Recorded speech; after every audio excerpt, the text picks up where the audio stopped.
자, 이번 폭우는 정말 장난 아니었어요. 동작구 상도동인데 우리 막 솟구치죠, 맨홀에서. 하수구가 역류하고 이 분수처럼 이게 지금 도로거든요, 도로. 얼핏 보면 강 같은데 이 도로라는 게 참 충격적입니다. 도로 한복판에서 물이 막 뿜어져 나온 신림동이에요. 이번에 신림동이 굉장히 위험했던 게 반지하가 많거든요. 신림동이 고시촌 있잖아요. 반지하가 많아서 반지하에 계신 분들이 갇혀서 문이 안 열려서 못 나오고 이런 일이 되게 많았어요. 정말 그 영화에나 나올 법한 절체절명의 상황에서 구조되신 분들도 있고, 여기는 이제 가산, 다 지금 서울의 남쪽, 가산, 신림, 동작구 다 남쪽이죠. 이 버스가 다니는 게 좀 신기한데 그냥 강이죠. 이건 도로나 도시라고 볼 수 없이 그냥 강이에요, 강. 특히 충격적이었던 게 경부 고속도로가 우리가 항상 다니는 도로잖아요. 여기는 그냥 수영장처럼 변했다. 이 폭우가 시작되기 좀 직전에 다녀왔었는데 조금만 늦었으면 큰일 날 뻔했다 라는 생각이 들어요. 서초구의 서초동, 강남이죠. 강남에서 사람이 떠내려가는 게 문제가 아니라 맨홀에 빠져서 실종되신 분들이 많잖아요. 너무나 이런 안타까운 일들이 많이 일어났는데, 또 서초동이죠. 논현동, 서초동, 이런 좀 강남권에서 제보가 많이 들어오죠. 서초대로에서 뭐 수영하시는 분도 계시고, 단순히 홍수 수준이 아니라 도시를 다 집어삼키는 그런 헤일이나 뭐 큰 토네이도 같은 게 왔을 때 영화에 나오는 그런 장면 같은데, 뭐 차들 다 뒤집어지고 떠내려가고 뭐 침수되고. 사실 이번에 되게 여러분들이 충격을 많이 받으신 게, 호남 지역, 영남 지역 이런 곳에서 폭우로 피해가 컸다라고 하면 그렇게 놀라지 않아요. 근데 동작구, 뭐 서초대로, 반포동 이런 곳이 이제 잠겨서 침수 피해가 극심하니까 더 어떻게 보면 언론에 관심이 집중되는 건데, 그만큼 이 강남이라는 곳, 부자들이 모여 사는 동네에서 가장 피해가 컸다는 게, 어떻게 보면 저는 온 국민의 관심이 집중되는데 큰 역할을 하지 않았나. 다른 지역도 아닌 강남이, 대한민국 최고 부자들이 사는 동네가 비가 크게 한번 왔더니 완전 아수라장이 됐다. 많은 분들이 아니 강남이 저렇게 되나? 강남인데, 강남? 최고 기득권들이 사는 강남이 저렇게 된다는 게 참 신기하다라는 생각을 많이 하셨을 텐데, 사실은 이게 기억력이 좋으신 분들 그렇게 이게 뭐 신기한 일은 아니다 라는 생각을 아마 하실 거예요. 근데 사실은 전에도 강남 쪽은 폭우로 인한 피해가 항상 있어 왔던 곳이긴 합니다. 이제 예전에 우면산 산사태 일어났을 때 여러분들 돌아가시고 다치시고 했잖아요. 그 당시 아파트가 얼마나 비싼 아파트였는데요. 이 사진들은 이번에 찍힌 게 아니라 11년 전에 있었던 일이에요. 11년 전에 있었던 일이고, 그 사이사이에도 강남은 비 많이 오고 그러면 침수 피해가 많이 발생하는 지역이긴 해요. 특히 이제 많이 잠기는 곳이 강남역 일대. 그러니까 우리 대한민국에서 유동인구 제일 많은 곳이 강남역이잖아요. 대한민국에서 가장 큰 상권이자 가장 기업들이 많이, 가장 많은 일자리가 있고 가장 많은 유동인구를 가진 이곳이 상습 침수구역이라는 게 참 신기해요. 그죠? 보통 가장 안전한 곳이 아무래도 이런 교통과 문화와 일자리와 상업의 중심지가 되곤 하는데, 이 일대가 상습 침수된다는 것은 조금 의외죠. 여러분, 비가 많이 오시면 이런 곳은 안 가시는 게 좋겠죠. 강남, 역삼 이쪽은 안 가시는 게 좋아요. 신논현, 논현동까지 저기 쭉 이어지죠. 논현, 신논현, 강남 요 라인은 접근 안 하시는 게 좋다. 맨홀도 많아서 되게 위험합니다. 어떤 분들은 원래 서울이 다 구도심이다, 다 침수가 많이 되는데 너무 강남 쪽이 좀 부자 동네다 보니까 언론에서 너무 부각시켜서 얘기하는 경향이 있다라고 생각하실 수도 있어요. 근데 실질적으로 그렇지 않습니다. 지금 보시면은 지난 10년간 서울시에서 구별 침수 피해 내역을 통계로 뽑아봤더니 강남구, 서초구가 제일 많죠. 송파 쪽은 은근히 별로 없어요. 강남 3구 중에 송파 쪽이 그래도 가장 침수 피해가 적은 쪽이죠. 강남 서초구는 사실 대한민국에서 집값이 가장 비싼 두 곳 아니에요. 이곳이 침수 피해는 제일 많았어요. 이거는 단순히 느낌이 아니라 데이터입니다. 데이터. 사실 뭐 그럼에도 불구하고 이렇게 침수 피해가 다른 지역에 비해서 많이 발생한다고 해서 강남의 위상이 흔들리진 않았었습니다. 왜?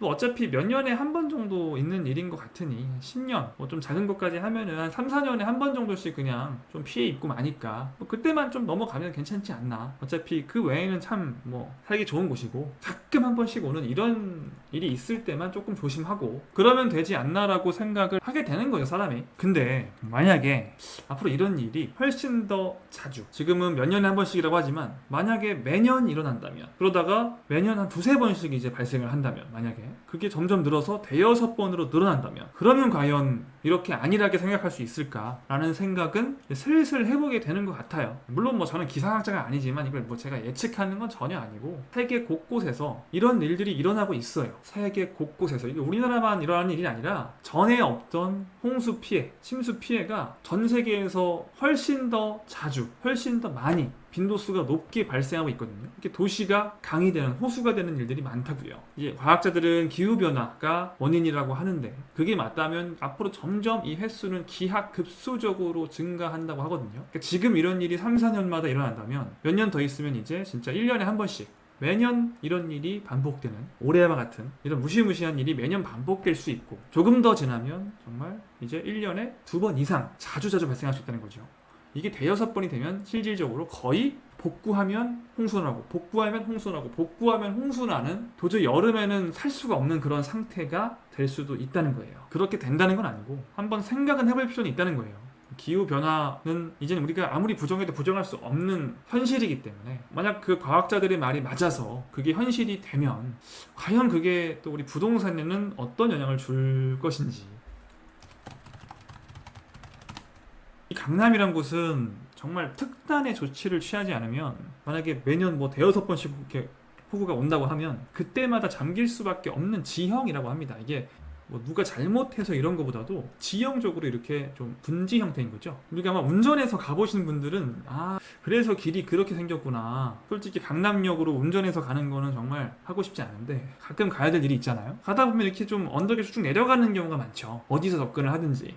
여기에 물이 좀 고일 수밖에 없는 구조예요. 여기는 특단의 조치를 취하지 않는 이상 나름대로 이번에 어떤 대비를 한다고 했는데 이렇게까지 다 뒤집어진 거 아니에요. 지금은 이런 일이 많지 않기 때문에 괜찮다고 생각하지만 점점 많아진다면 강남역, 양재역, 역삼 일대가 실질적으로 악영향을 받을 가능성도 높게 봐야 됩니다. 앞으로는 제 생각에는 이런 지형적인 요소, 그러니까 이런 어떤 자연재해를 입을 가능성이라는 게 실질적으로 이제 부동산에 영향을 미치는 요소로 자리를 잡을 거라고 저는 봐요. 점점 더 이런 일이 많아지면 많아질수록 강남역은 중심 상업지구, 중심 업무지구의 역할을 점차 잃어버릴 수 있습니다.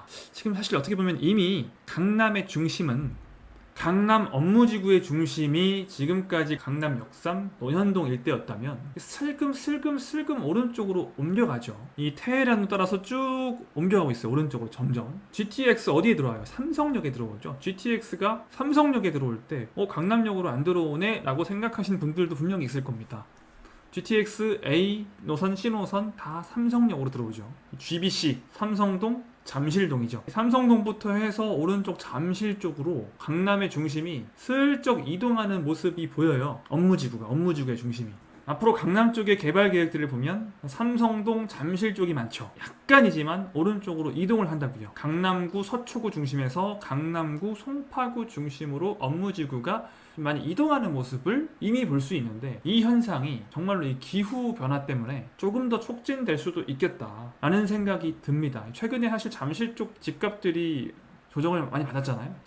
저는 그래서 개인적으로 잠실 쪽이 또 토지거래 허가구역이기도 하고, 이 토지거래 허가구역만 아니었어도 사실은 강남의 다른 지역에 비해서 특별히 조정을 많이 받는다거나 하진 않았을 것 같기도 한데, 되게 웃긴 게 저는 사실 제일 이해가 안 되면서도 사실 당연하다고 생각하는 부분이기도 한데, 이 반포동 쪽은 반포동이 잠실보다 훨씬 비싸요, 집값이. 잠실은 토지거래 허가구역이에요. 반포동은 아니에요. 압구정, 청담, 잠실 다 걸렸는데 심지어 성수동까지 걸렸어요. 토지거래 허가구역이 성수동까지 걸렸는데 반포동만 아니에요. 정말 이해가 안 되는 부분이죠. 사실 성수동이랑 잠실이 훨씬 급지가 낮은 곳이 토지거래 허가구역인데 반포동은 토지거래 허가구역이 아니다? 전 이 사실 토지거래 허가구역 지정됐을 때부터 제가 했던 생각은 너무 뻔하지 않나?